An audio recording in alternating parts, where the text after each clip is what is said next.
What does the Wolf Spirit Animal Totem mean? The Wolf Spirit Animal Totem teaches how to find your own way, learn for yourself what is best for you, and how to teach others what you have learned without controlling them.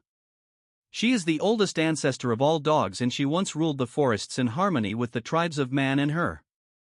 The Wolf Animal Spirit Totem honors each person's need to experience lessons for oneself and never attempts to force a lifestyle onto another person.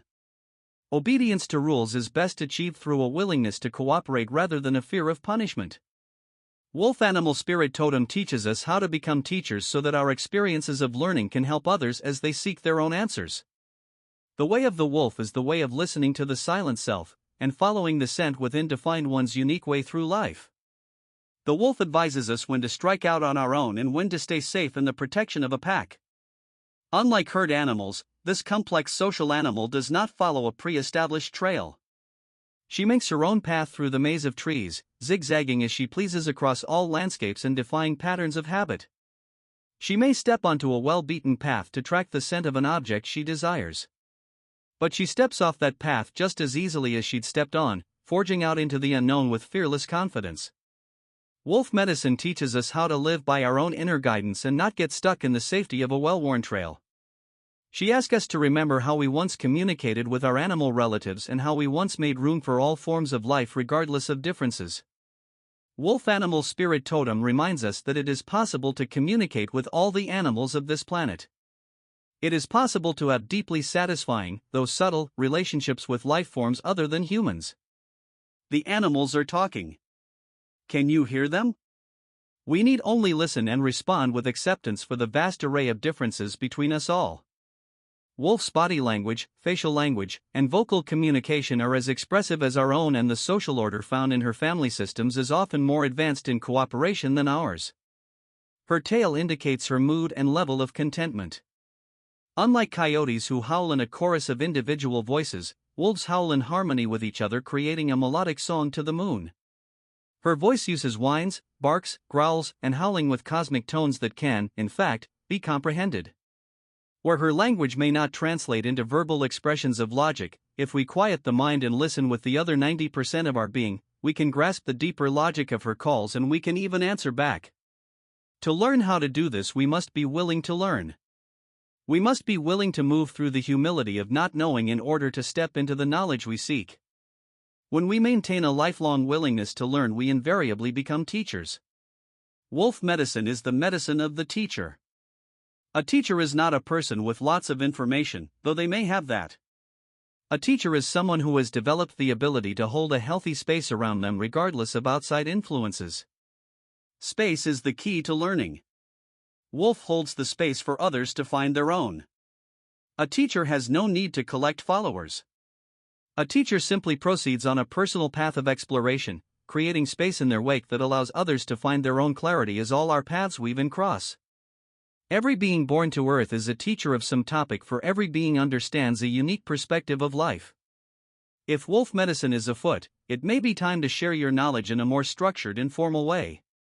Or it may be time to find an expert instructor to help you learn about your current situation.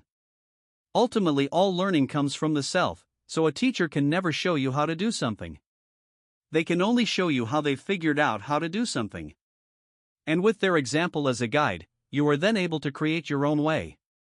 The heart of wolf medicine is independence, and she cautions young students from following people who seek to control others' behavior or obtain excessive loyalty.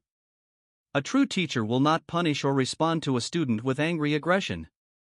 Anger and pain is not compatible with learning. When seeking a teacher, wolf medicine advises that the relationship feels safe and peaceful underneath the turbulence of the learning process. When seeking to become a teacher, the most important topic to address is dissolving personal anger and opening to accepting people at whatever level of emotional/intellectual comprehension they may be at. Accepting a student at the level they are at will prevent conflict and deepen their ability to learn. Believing in people's ability to learn is the primary role of a teacher. Before the invasion, indigenous tribes of Turtle Island lived in harmony with their wolf relatives and considered them expressions of great spirit.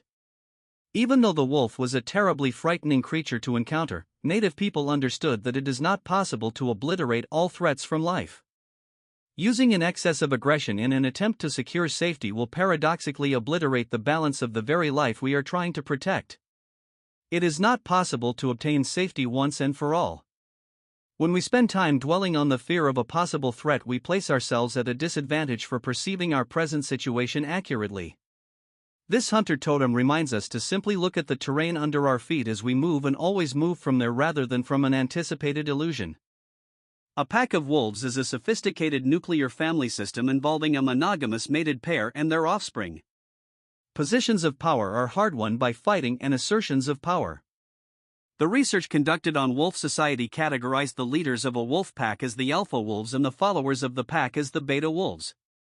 Researchers observed a second social order within the group of beta wolves and identified an omega wolf to be an unfortunate creature at the bottom of the social structure who often receives the brunt of aggression and mistreatment from the other pack members. But the alpha, beta, and omega psychologies observed in wolf societies were only witnessed in captive packs and never witnessed in the wild, where wolves are free to disperse themselves and reorganize. In the wild, if a wolf is not happy with their position in the social order, they are free to leave and live alone or find a mate in a new territory. Young wolves do not stay in a pack for much longer than 3 years. When a young male begins to arrive into his wanderlust and desire for exclusive mating, he breaks away from the family that raised him to start his own. It is this act of breaking away and forging into the wilderness alone that is the deepest message of wolf. So the scientific observation of abuse directed at an omega wolf only shows how wolves adapted as a group under the strain of captivity. The alpha, beta, and omega classifications are intellectual psychological constructs and are an example of why captivity is an ineffective form of study.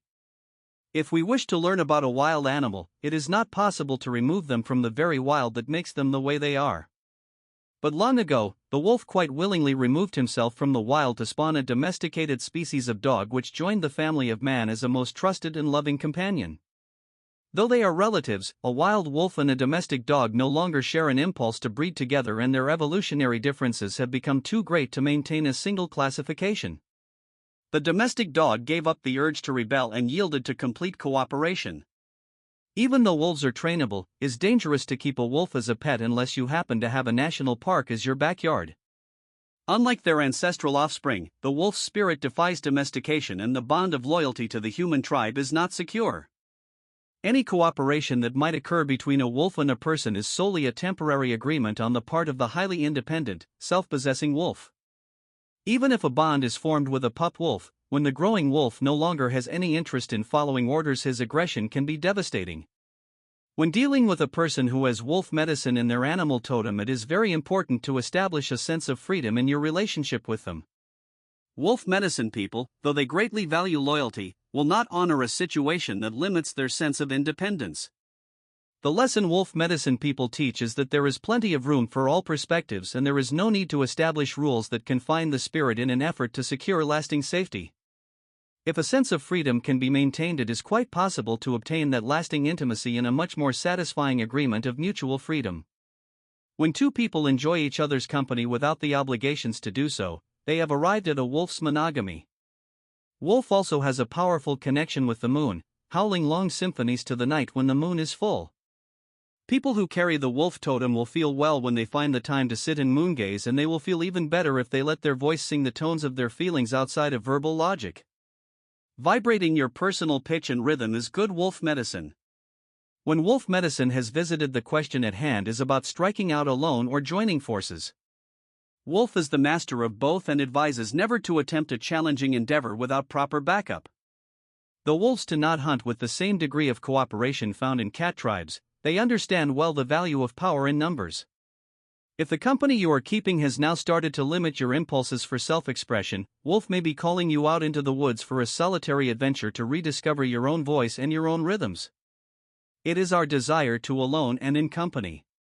Wolf medicine teaches us how to mark our territory and define our boundaries so that people are a pleasure to enjoy and not a threat to be feared.